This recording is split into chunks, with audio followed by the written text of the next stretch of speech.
Hello everyone, welcome back to my channel. I hope you all are well and today's topic BRS. तो BRS की जो first lecture है उसमें मैंने आपको ये बताया था कि उसका कॉन्सेप्ट क्या है और बैंक अपने पास पासबुक बनाती है और हर जो बिजनेस है मतलब बिजनेस का जो अकाउंट है वो मेंटेन करती है और जो बिजनेस है यानी कि जो कंपनी है वो अपने पास कैश बुक बनाता है और कैश बुक का दो कॉलम होते हैं, एक तो कैश का जो भी ट्रांजेक्शन होता है और बैंक का। तो वो बैंक का जो भी ट्रांजेक्शन है वो सारी एंट्री उस बैंक के कॉलम में करता है। तो आज हम प्रैक्टिकल सम करेंगे। तो लेट्स स्टार्ट। सबसे पहले क्या है कि हम ये मान के चलते हैं कि 31 मार्च को ये बनाया गया है। ये क्वेश्चन मैंने आपको पास पहले से लिख दिया है और यहाँ पे एज ऑन 31 मार्च 2020 लिख लो और इसको शॉर्ट में बैंक रिकंसिलिएशन स्टेटमेंट को हम BRS बोलते हैं। ठीक है। अब सबसे पहले पर्टिकुलर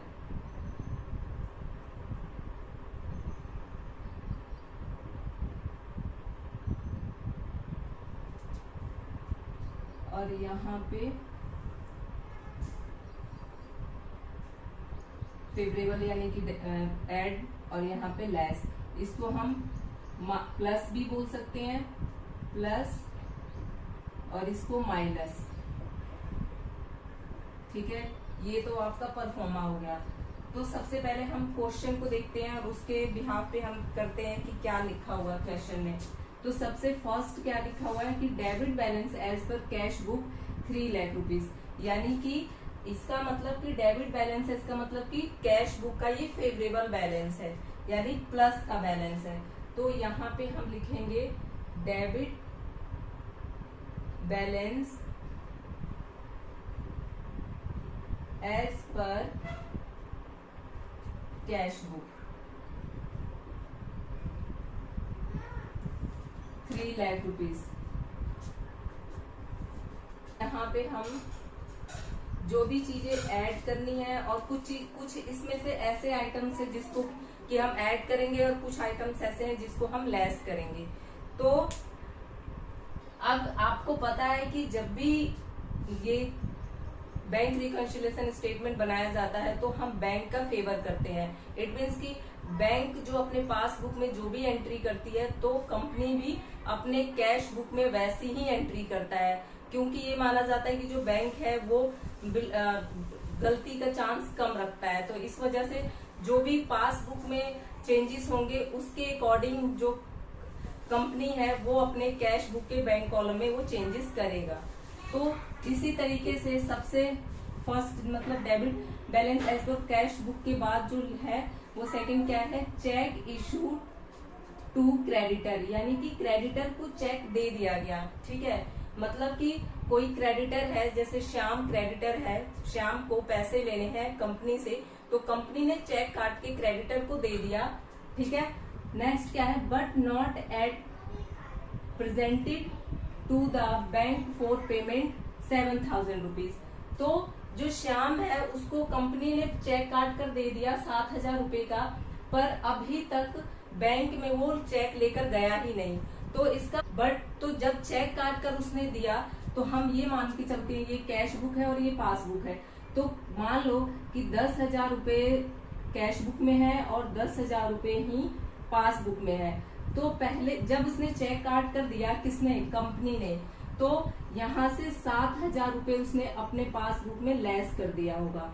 ठीक है, तो यहाँ का बैलेंस 3,000 और यहाँ का बैलेंस हुआ 10,000। अब कैसे 10,000 हुआ, क्योंकि देखो इसके बाद क्रेडिटर के बाद क्या लिखा है, but not yet presented to the bank for payment 7,000 rupees. इसका मतलब है जो श्याम क्रेडिटर था वो अभी जो चेक लेकर बैंक में गया ही नहीं। तो जब गया नहीं तो बैंक को कुछ पता नहीं है, तो कस्टमर ने यानी जो कंपनी है उसने 7,000 रुपए अपने पासबुक में कम कर लिया, पर यहाँ पे क्या हुआ कि उसको पता नहीं है, तो 10,000 का 10,000 एज इट इज बैलेंस है। तो आपको पता है कि जब भी बैंक रिकंसिलिएशन स्टेटमेंट बनाते हैं तो हम बैंक यानी कि पासबुक का फेवर करते हैं। तो इसलिए अब ये 7,000 रुपए लेस यहाँ पे किया है। अब यहाँ पे उल्टा एंट्री कर क्या करेंगे, इसने ये क्या कर दिया, दोबारा से ये 7,000 रुपए इसने लेस किया।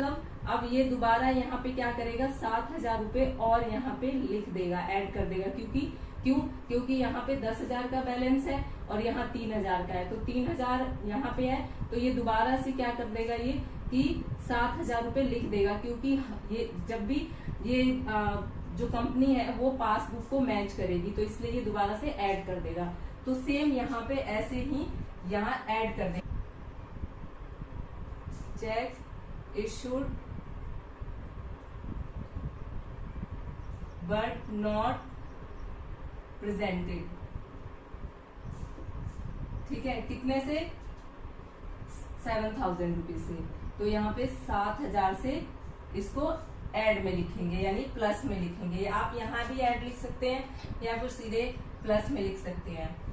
आई होप फ्रेंड आपको समझ में आया होगा।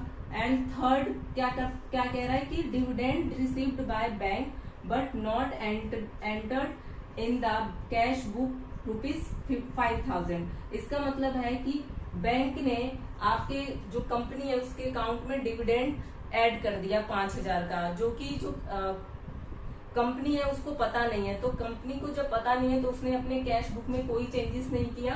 बट यहाँ पे ये देखो, ये 10,000 है, तो यहाँ पे 5,000 रुपए से, क्योंकि डिविडेंड मिला है कंपनी को, तो ये पासबुक में 5,000 से ऐड कर देगा। तो यहाँ बैलेंस हो गया 15,000 रुपीज, और जो कैश बुक का बैलेंस है वो अभी तक 10,000 रुपए है।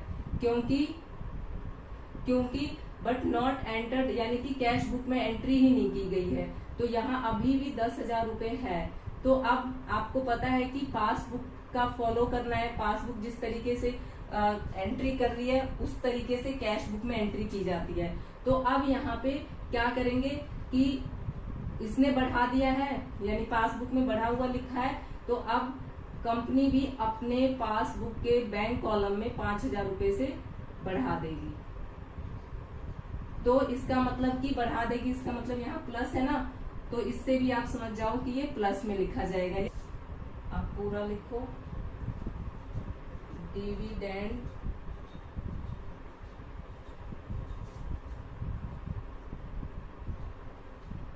रिसीव्ड बाय बैंक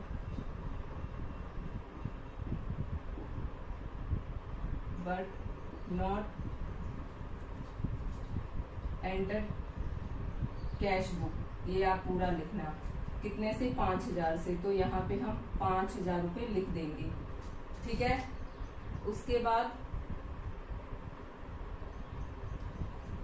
फोर्थ क्या है, इंटरेस्ट अलाउड बाय बैंक ₹1,200, यानी कि बैंक ने इंटरेस्ट दिया है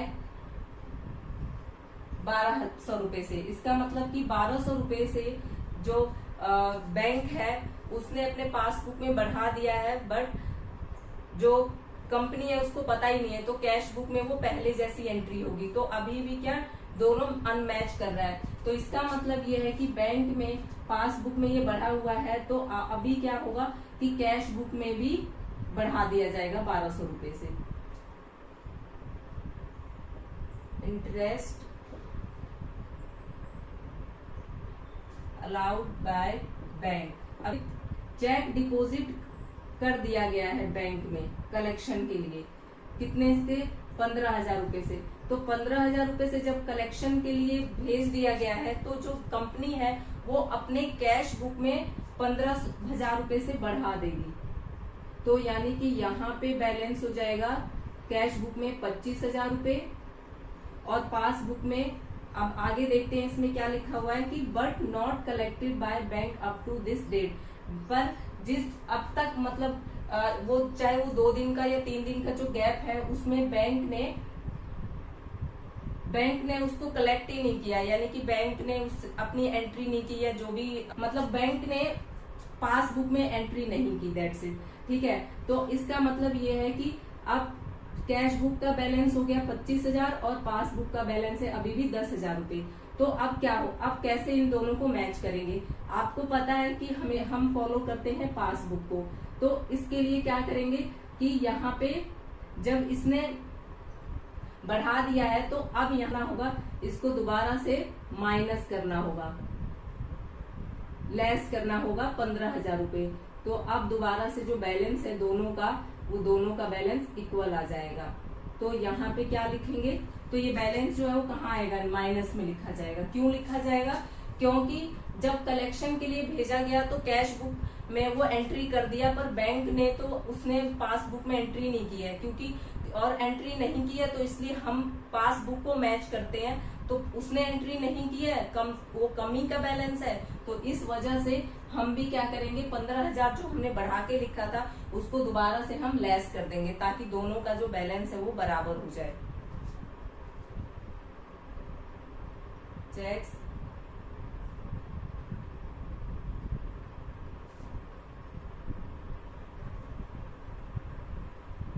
deposited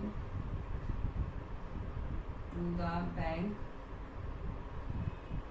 but not collected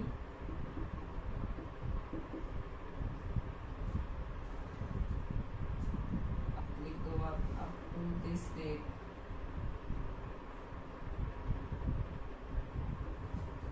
कितना? 15,000 से यहाँ माइनस की तरफ, ठीक है। उसके बाद बैंक चार्जेस। अब देखो बैंक चार्जेस आपको पता है कि बैंक छोटी छोटी चार्जेस लेती है, जैसे वो जो भी फैसिलिटी प्रोवाइड करती है कि आप मैसेज आपके पास आते हैं तो उसके, या और भी बहुत सारी चीजें जो फैसिलिटी देती है, तो उसके लिए बैंक क्या चार्ज लेती है। तो चार्ज लेती है, इसका मतलब कि क्या होगा यहाँ पे कि 200 रुपए से वहां पे कम कर देगी, यानी कि यहाँ पे 200 रुपए से 10,000 का दोनों का बैलेंस है, तो बैंक ने 200 रुपए से कम कर दिया होगा पासबुक में, ठीक है। 200 रुपए से कम कर दिया होगा, तो यहाँ का जो बैलेंस बच गया, सॉरी 200 रुपए से कर दिया है तो 8,000 बैलेंस बच गया होगा। पर इसको कैश बुक में, मतलब कंपनी को पता नहीं है, तो उसने अपने जो पासबुक में कोई चेंजेस नहीं किया। तो अब जब इसने कम किया है तो अब पासबुक को और कैश बुक को मैच करने के लिए ये भी क्या करेगा कि 200 रुपए से लेस कर देगा, कंपनी कर देगी 200 रुपए से लेस। तो यहाँ पे दोनों का बैलेंस फिर से 8,000 आ जाएगा, दोनों का बैलेंस। तो अब इसको क्या कहाँ लिखेंगे, इसी वजह से माइनस में। तो क्या चीज, क्या हेडिंग डालेंगे, बैंक, सॉरी हेडिंग नहीं, बैंक चार्जेस, पर्टिकुलर्स में बैंक चार्जेस 200 रुपए।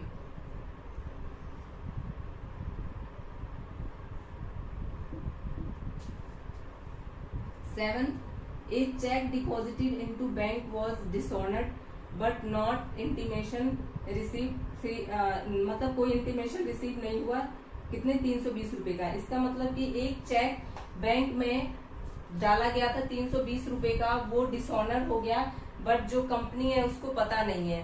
इसका मतलब क्या है कि अब देखो कि यहाँ पे जैसे मान लो कि पासबुक का बैलेंस, कैश बुक और पासबुक 500। अब चेक तो उसने डाल दिया, जब चेक इसने डाला, किसने, कंपनी ने, कंपनी जब डाली तो इसने क्या करा कि 320 रुपए से ऐड कर दिया, यानी कि क्योंकि इसको ये लगा कि भाई मैंने तो चेक डिपॉजिट कर दिया है 320 रुपए का, तो इसने जब ये डिपॉजिट करेगी तो इसका मतलब कि जो उसका बैंक बैलेंस है वो बढ़ जाएगा, तो इसलिए इसने ऐड कर दिया। अब यहाँ का बैलेंस हो गया कितना, 820 रुपए, पर जो चेक था वो डिसऑनर्ड हो गया। जब इसने चेक डाला था, डालते ही इसने अपने अकाउंट, मतलब अपने जो कैश बुक का बैंक कॉलम है उसमें इसने एंट्री कर दी, बट जो पासबुक में क्या हुआ कि उसने एंट्री इसलिए नहीं हुई क्योंकि वो जो चेक है वो डिसऑनर्ड हो गया। पर अब दोनों को मैच करना है। अब ये देखो यहाँ पे 820 रुपए और यहाँ पे 500 रुपए है, तो अब इसको क्या करना होगा, क्योंकि आपको पता है कि पासबुक को फॉलो करना है, तो अब क्या करना होगा कि माइनस कर देंगे 320 रुपए से, तभी जाके जो बैलेंस है वो दोनों का बराबर होगा, क्योंकि जब इसको पता लगा दो। ठीक है, आई होप आपको समझ में आया होगा, क्योंकि जो चेक है वो डिसऑनर्ड हो गया, इसने तो उसी टाइम एंट्री कर दी थी, पर चेक डिसऑनर्ड हो गया, इसकी वजह से इसमें कोई चेंजेस नहीं आया, सेम 500 का 500। पर अब जो दोनों को जब पता लगा, जब तो उसने क्या करा कि भाई दोनों का बैलेंस इक्वल होना चाहिए, तो उसने बोला कि भाई गलती से मैंने क्या किया, ऐड कर दिया, अब दूसरे दोनों को इक्वल करने के लिए फिर से हमें लेस करना होगा। तो यहाँ पे क्या लिखेंगे, checks deposited into bank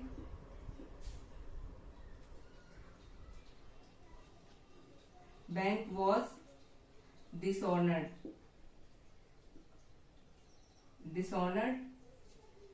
but not पूरे आप लिख दो, इंटीमेशन।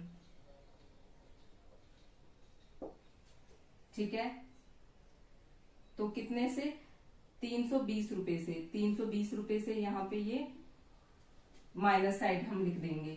लास्ट की payment side of cash book under cast 200 रुपए, 200 रुपए से अंडर कास्ट हो गया, मतलब पेमेंट साइड कैश बुक का 200 रुपए से कम लिखा गया। अब लिखना था सपोज 400 रुपए किसी को देने थे, ठीक है, मतलब पेमेंट करनी थी, तो यहाँ पे 400 रुपए से तो पासबुक में कम हो गया, क्योंकि पेमेंट उसको करनी थी। अब बैलेंस बच गए कितने, 100 रुपए। पर यहाँ पे क्या हुआ कि करने थे 400 रुपए, पर उसने 200 रुपए तो कर दिए।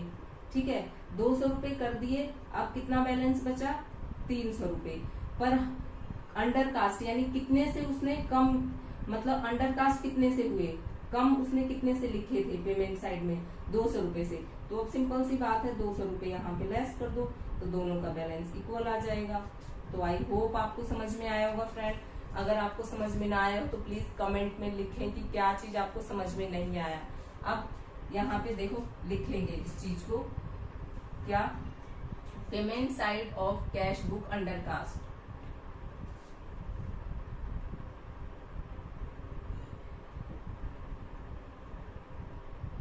कैश बुक अंडर कास्ट कितने से, 200 रुपए से। ठीक है, अब दोनों को, इन सभी को ऐड कर लेंगे। आपको पता है कि ये फेवरेबल बैलेंस है, तो हमेशा जो फेवरेबल बैलेंस होता है, तो अगर कैश बुक का फेवरेबल बैलेंस है तो जो आंसर होगा वो पासबुक का फेवरेबल बैलेंस आएगा। तो पासबुक का एज पर पासबुक, यहाँ पे लिखो एज पर पासबुक। ठीक है, और जब एज पर पासबुक का फेवरेबल बैलेंस होता है तो इसको क्या बोलते हैं, क्रेडिट साइड। तो यहाँ पे हम क्रेडिट साइड लिखेंगे। अब ये जो भी आइटम्स हैं प्लस वाले और माइनस वाले, इसको ऐड करते हैं। 3 लाख और 7,000 रुपए, 3,07,000 और 5,000 यानी 3,12,000 और 10 में 3,13,000, 3,13,200 रुपए। ठीक है, और इसका बैलेंस कितना हो गया, 15,200 यानी कि 500, 700, 720 यानी कि 15,720। तो 15,720 यहाँ का बैलेंस आया। 3,13,200 में से लेस कर देंगे 15,720। पासबुक का जो फेवरेबल बैलेंस है वो कितना आएगा, 2,97,800।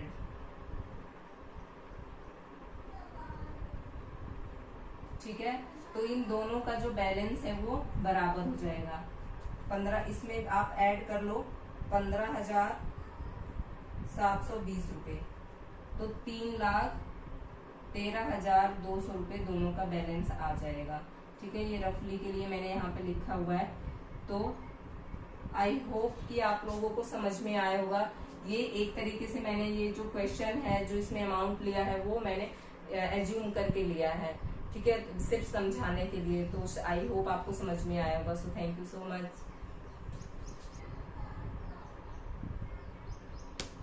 ये देखो ये पूरा जो बैलेंस है